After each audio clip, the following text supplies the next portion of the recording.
ओम नमः प्रणवार्थाय शुद्धज्ञानैकमूर्तये निर्मलाय प्रशान्ताय दक्षिणामूर्तये नमः। नीतये सर्वविद्यानां भेषजे भवरोगिणां गुरवे सर्वलोकानां दक्षिणामूर्तये नमः। अज्ञानतिमिरान्धस्य ज्ञानाञ्जनशलाकया चक्षुरुन्मीलितं येन तस्मै श्रीगुरुवे नमः।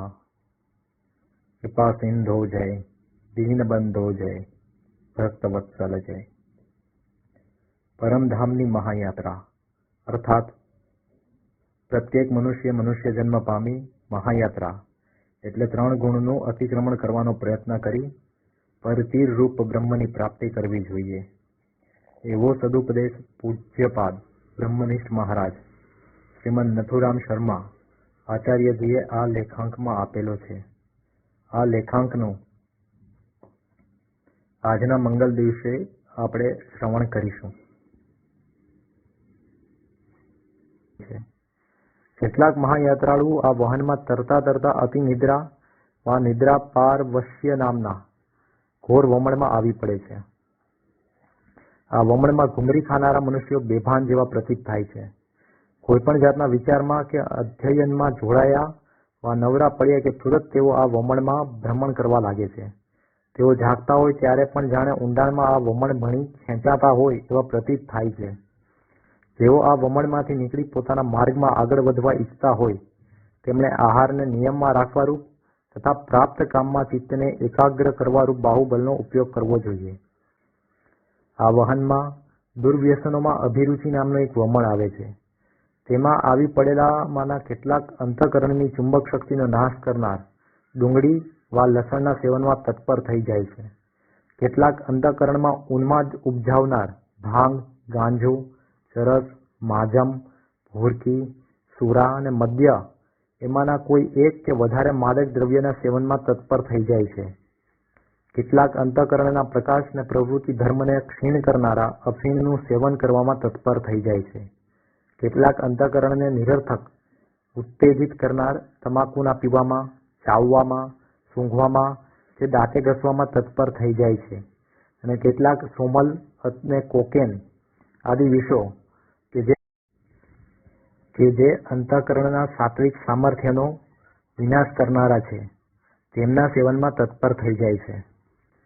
ઉપર કહેલા માયારૂપ મહાસાગરના તમોગુણરૂપ વહનમાં રહેલા પૂર્વોક્ત 11 વમણોમાંના કોઈ પણ વમણમાં જે પ્રવાસી ફસાઈ રહેતો નથી પણ પોતે જે વમણમાં આવી પડ્યો હોય તે વમણમાંથી દ્રઢ પ્રયત્ન વડે બહાર નીકળી ઉત્સાહપૂર્વક આગળ વધવા ઈચ્છે છે તે આ મહાસાગરના રાતારંગવાળા રજોગુણરૂપ વહનમાં આવી પહોંચે છે। આ વહનમાં કામ, ક્રોધ, લોભ, મદ, મત્સર, દંભ, ચાંચલ્ય, કર્મોમાં પ્રવૃત્તિ ને અશાંતિ આ નામના 9 વમળો રહેલા છે। મહાયાત્રાળુમાંનો મોટો ભાગ આ વહનમાં રહેલા કામ નામના મહાવિશાળ અને ઘણા ઊંડા વમણ ભણી ખેંચાઈ આવે છે અને તેમાં બહુ વેગથી ભમવા લાગે છે। આ વમણને સર્વદા અતૃપ્ત રહેનારો મહાપાપી અને જીવોના મહાવૈરી રૂપ ગણવામાં આવે છે। આ વમણ બહુ ઉતાવળે ચક્રાઓ લેનારો હોવાથી તેમાં આવી પડેલા પ્રવાસીઓ પ્રાયશઃ પોતાના કર્તવ્યનું ભાન ભૂલી જાય છે। આ વમણમાંથી નીકળવાનો પ્રયત્ન કરનારા પ્રવાસીઓમાંનો બહુ થોડો ભાગ સુખપૂર્વક તે વમણમાંથી બહાર નીકળી શકે છે અને તેનો ઘણો મોટો ભાગ તેમનો સામાન્ય પ્રયત્ન ફલીભૂત ન થવાથી ઘણો કાળ તેમાં ભ્રમણ કર્યા કરે છે અને પુષ્કળ દુઃખાનુભવ કરે છે। આદરપૂર્વક વારંવાર બ્રહ્મતત્વનો વિચાર કર્યા કરવારૂપ તથા સ્થૂલ શરીરની તુચ્છતાનો, મલિનતાદિનો વારંવાર વિચાર કરવારૂપ બાહુબલ વડે પ્રવાસી આ વમણને કાપી નાખી આગળ વધી શકે છે। પવિત્ર મહાયાત્રાએ નીકળેલા મનુષ્યોમાંનો કેટલોક ભાગ આ વહનમાં રહેલા ક્રોધ નામથી ઓળખાતા વમણ ભણી ખેંચાઈ આવી તે વમણમાં ભ્રમણ કરવા લાગે છે। આ વમણમાં ફસાયેલા મનુષ્યોનું લોહી ઉકળવા લાગે છે। તેમનું મગજ, જ્ઞાનતંતુઓ અને ગતિ તંતુઓ તપી ઉઠે છે। તેમની આંખો અને મુખ રાતા થઈ જાય છે અને તેમના કેટલાક અવયવો કંપવા લાગે છે। વળી તેમને બોલવાનું તથા ક્રિયા કરવાનું પણ ભાન રહેતું નથી। તેઓ ઘણીવાર પોતાને વા અન્યને હાનિ કરી બેસે છે। આ વમળમાં ભ્રમણ કરતા મનુષ્યના ચિત્તની શાંતિ અને સ્મૃતિ બહુ થોડા પ્રમાણમાં રહે છે. ક્ષમા અને સહનશીલતા રૂપ બાહુબળ વડે આ વમળને કાપી નાખી જેવો આગળ વધે છે તેવો સ્વભાવી ગણાય છે. આ વહનમાં લોભ નામથી ઓળખાતો મોટો વમળ આવે છે. જેવો આ વમળમાં આવી પડે છે તેઓ પોતાની પાસે જે દ્રવ્ય હોય તેનો પોતાના ઉપયોગમાં કે સુપાત્રે વ્યય કરી શકતા નથી. પોતાની પાસે જે દ્રવ્ય હોય તેમાં ગમે તે પ્રકારે વધારો કરવા સર્વદા બહુ જ આતુર રહે છે. તેઓ જાગ્રતમાં સર્વદા દ્રવ્યના જ વિચારો કર્યા કરે છે અને તેને સ્વપ્નો પણ દ્રવ્યને લગતા જ આવે છે. દ્રવ્યને જ તેઓ મેળવવા યોગ્ય વહાલામાં વહાલી વસ્તુ ગણે છે. આ વમળમાં જેઓ પ્રસન્નતાથી ભ્રમણ કર્યા કરતા હોય તેમને એ વમળમાંથી બહાર નીકળવાનું મન પણ ક્યાંથી થાય? ઔદાર્ય અને સંતોષરૂપ બાહુબલનો ઉપયોગ કરવાથી આ વમળ કાપી આગળ વધી શકાય છે. આ વહનમાં વળી મદ નામનો એક વમળ આવે છે. આ વમળને લોકો ગર્વ, અભિમાન કે અહંકારના નામથી પણ ઓળખે છે. આ વમળમાં પરવશપણે ભમતા મનુષ્યો હું મોટી સત્તાવાળો છું, હું મોટી સમૃદ્ધિવાળો છું, હું ધનાઢ્ય છું, હું વિદ્વાન છું, હું બલવાન છું, હું બહુ રૂપાળો છું, હું બહુ મોટા કુટુંબવાળો છું ઇત્યાદિ પ્રકારના વચનો બોલ્યા કરે છે. કોઈનો ઉપદેશ તેઓ આદરપૂર્વક શ્રવણ કરી શકતા નથી ને તેઓને આ પૃથ્વી ઉપર પોતાનાથી કોઈ શ્રેષ્ઠ હોય એમ પ્રતીત થતું નથી. સન્નિપાતને વશ થયેલા મનુષ્યો જેમ સંબંધ વિનાનું બોલ્યા કરે છે તેમ આ વમળમાં ભ્રમણ કરતા મનુષ્યો પણ સંબંધ વિનાનું બોલ્યા કરે છે. વિનય વા નિરહંકાર રૂપ બાહુબલ વડે આ વમળ કરી શકાય છે. કોઈ કોઈ પ્રવાસીઓ આ વહનમાં આવેલા મત્સર વા ઈર્ષ્યાના નામથી ઓળખાતા અને સર્વદા ઊના રહેતા વમળમાં આવી પડે છે. આ વમળમાં ફેરા ખાતા મનુષ્યો કોઈનું કંઈ સારું થયેલું સાંભળે કે જુએ તો તુરત ક્લેશાનુભવ કરવા લાગે છે. જેનું સારું થયું હોય તેની વા તેનું કંઈ સારું કરનારની નિંદા કરવા લાગે છે.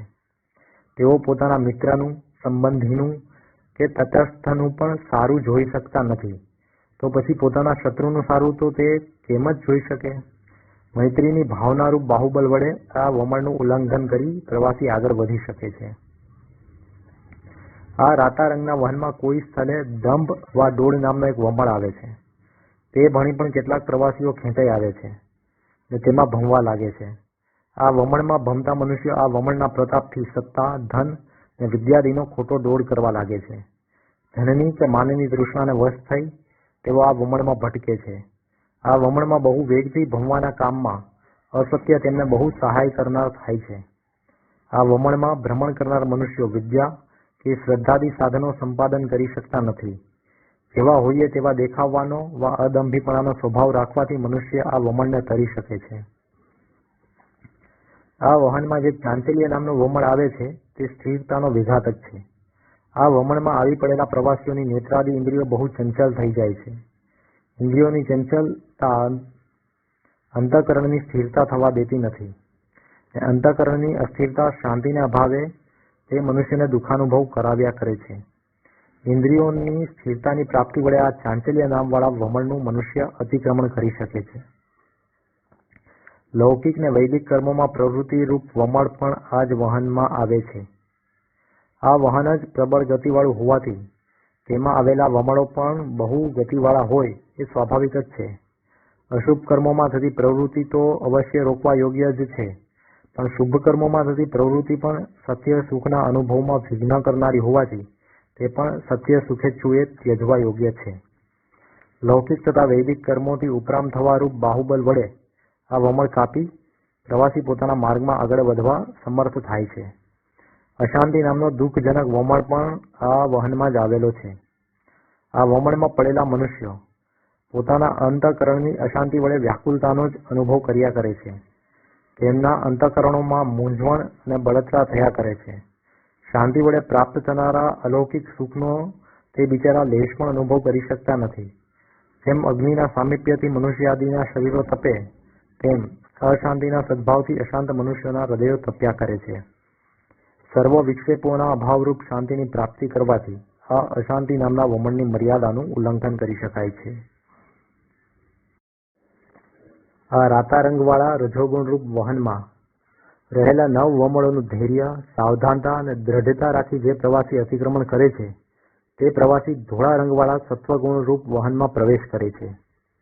આ વહનમાં સુખનું અભિમાન, જ્ઞાનનું અભિમાન ને અતિદયા એ નામના 3 વમળો આવે છે. અંતઃકરણની સુખાકાર વૃત્તિ એ અંતઃકરણનો ધર્મ છે. આ વમળમાં આવી પડેલા પ્રવાસીઓ અંતઃકરણના એ ધર્મને આત્માનો ધર્મ સમજે છે, પણ આત્માના નિરૂપાધિક સુખ સ્વભાવને ઓળખી શકતા નથી. જેઓ આ વમળનું ઉલ્લંઘન કરી જવા ઈચ્છતા હોય તેમણે અંતઃકરણની સુખાકાર વૃત્તિથી ભિન્ન આત્માના નિરૂપાધિક સુખ સ્વરૂપને ઓળખવું જોઈએ. જેઓ જ્ઞાનાભિમાન નામના વમળમાં ફર્યા કરતા હોય છે તેઓ અંતઃકરણના જ્ઞાનાકાર પરિણામને અંતઃકરણનો ધર્મ સમજવા સમર્થ થતા નથી, પણ તે આત્માનો ધર્મ છે એમ તેઓ સમજે છે. અંતઃકરણના જ્ઞાનાકાર પરિણામથી ભિન્ન આત્માના નિરૂપાધિક જ્ઞાન સ્વભાવને જાણવા જે પ્રવાસીઓ સમર્થ થાય છે તે પ્રવાસીઓ સુખપૂર્વક આ વમળનું અતિક્રમણ કરી જાય છે. જે પ્રવાસીઓ અતિદયા નામના વમળમાં આવી પડે છે તેઓના અંતઃકરણો જડ શરીરોના સ્મરણ ચિંતનમાં રહેવાથી તેમના અંતઃકરણોમાં સૂક્ષ્મતા અને એકાગ્રતાનો ઉદય થઈ શકતો નથી, પણ તેમના અંતઃકરણો સ્થૂલ અને વ્યગ્ર થતા જાય છે. તેથી તેઓ આ વમળમાં ભટક્યા કરે છે. જેઓ આ વમળને તરવા ઈચ્છતા હોય તેમને પ્રાણીઓ પર સામાન્ય દયા રાખવા રૂપ બાહુબળ વડે આ વમળને તરી જવો જોઈએ. જેઓ અતિ પુણ્યશાળી, સદાગ્રહપૂર્વક સતત પ્રયત્ન કરનારા અને સદગુરુ તથા ઈશ્વરની અવ્યભિચારિણી ભક્તિ વડે તેઓ શ્રીની કૃપાના પાત્ર થયા હોય છે તેઓ જ આ માયારૂપ મહાસાગરમાંના 3 વહનો તથા તેમાં રહેલા 23 વમળોને તરી જઈ માયારૂપ મહાસાગરના પરતીર રૂપ બ્રહ્મને પ્રાપ્ત થાય છે. પરતીર રૂપ બ્રહ્મને પામેલા મહાપુરુષો સર્વ પ્રકારના એટલે આધ્યાત્મિકાદી 3 પ્રકારના દુઃખોથી રહિત પરમાનંદ રૂપનો અનુભવ કરે છે. આવા મહાપુરુષ પોતાના શરીરની સ્થિતિ હોય ત્યાં સુધી પોતાના અંતઃકરણની સર્વ વૃત્તિઓના દ્રષ્ટા રહે છે, પણ તેમાં ભળી જતા નથી. તેઓ સર્વદા સુખ દુઃખને સમાન ગણે છે, સ્વસ્થ રહે છે. માટીના ઢેફાને, પથ્થરને તથા સોનાને સમાન ગણે છે. પ્રિય તથા અપ્રિયને અને નિંદા તથા સ્તુતિને સમાન ગણે છે. માન તથા અપમાનને સમાન ગણે છે અને પોતાને મિત્ર ગણનારા પક્ષમાં તથા પોતાને શત્રુ માનનારાના પક્ષમાં સંભાવવાળા રહે છે. બ્રહ્મરૂપ પરતીરને પામેલા પુરુષ પુનઃ આ ભય પ્રપૂર્ણ માયારૂપ મહાસાગરમાં ડૂબતા નથી, પણ સર્વદા માયાથી પર પરમાનંદ રૂપે સુસ્થિર રહે છે. હવે તેમને માયારૂપ મહાસાગર, તેમાં રહેલા વહનો અને તે વહનોમાં રહેલા વમળો મિથ્યા પ્રતીત થાય છે. સ્વસ્તિ વહ પારાય તમસસ પરસ્તાત. માયારૂપથી અજ્ઞાનરૂપથી પર રહેલા બ્રહ્મરૂપ પર પારને પામવા માટે તમને માર્ગમાં આ વમળોમાંથી કોઈ પણ વમળ વિઘ્નરૂપ ન થાઓ એવો પોતાના શ્રી સદગુરુનો શુભાશીર્વાદ મેળવી જેઓ આ માયારૂપ મહાસાગરને તરવાનો સદાગ્રહપૂર્વક પ્રયત્ન કરે છે તેઓ આ માયારૂપ મહાસાગરનો પાર પામી સર્વ પ્રકારના કર્તવ્યથી મોકળા થાય છે. તમે પણ આ માયારૂપ મહાસાગરનો પાર પામવા સર્વદા શ્રદ્ધા, દૃઢતા અને સાવધાનતાથી પ્રયત્ન કર્યા કરતા હશો. ઇતિ શમ.